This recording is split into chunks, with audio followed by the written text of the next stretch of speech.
বিনিয়োগ ও বেসরকারি খাতে ঋণ প্রবাহ বাড়াতে নীতি সুদহার কমিয়ে ৯.৫% করেছে বাংলাদেশ ব্যাংক।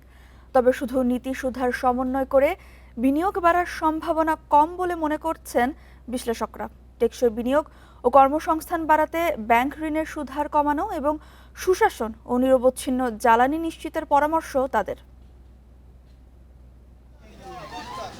নিত্যপণ্যের লাগামহীন দামে দিশেহারা সাধারণ মানুষ। মাছ, মাংস থেকে সবজি, প্রতিটি পণ্যের দাম ঊর্ধ্বমুখী।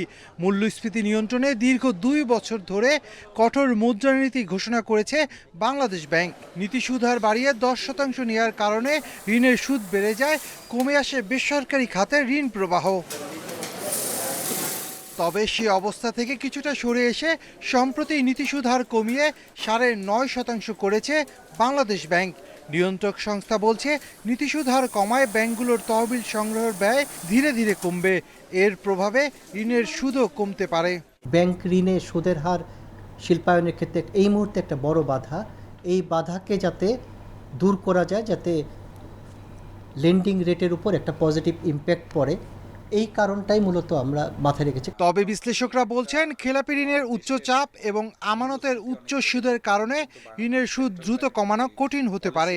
এছাড়া বিনিয়োগ বাড়াতে জ্বালানি সংকট দূর করার আহ্বান বিশ্লেষকদের। আমাদের যে স্ট্রাকচারাল যে চ্যালেঞ্জগুলো রয়ে গেছে, প্রথম কিন্তু এনার্জি ক্রাইসিস, আমাদের লজিস্টিক্সের যে সমস্যাগুলো রয়ে গেছে। বিগত ইন্টারিম গভর্নমেন্টের সময় কিন্তু ওনারা ওই নতুন ফ্যাক্টরি করলে ডিফারেন্ট রেট হবে এনার্জির, এই জিনিসটা কিন্তু একটা বড় প্রতিবন্ধকতা। 9.5 আর 10-এর জন্য খুব একটা ডিফারেন্স না, আলটিমেটলি তো যে লেন্ডিং রেট কিন্তু আপনার 15% 16% হয়ে যায়।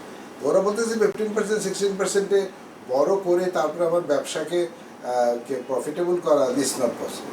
বিশ্লেষকরা বলছেন, বিনিয়োগ বাড়াতে নীতি সুদহার কমানো হলেও শেষ পর্যন্ত মূল্যস্ফীতি নিয়ন্ত্রণে না এলে মানুষের প্রকৃত আয় কমবে। এতে ভোগ ব্যয়, বিনিয়োগ ও কর্মসংস্থান সবকিছুই চাপে পড়বে। Shafil Alam Sujan, Independent News, Dhaka.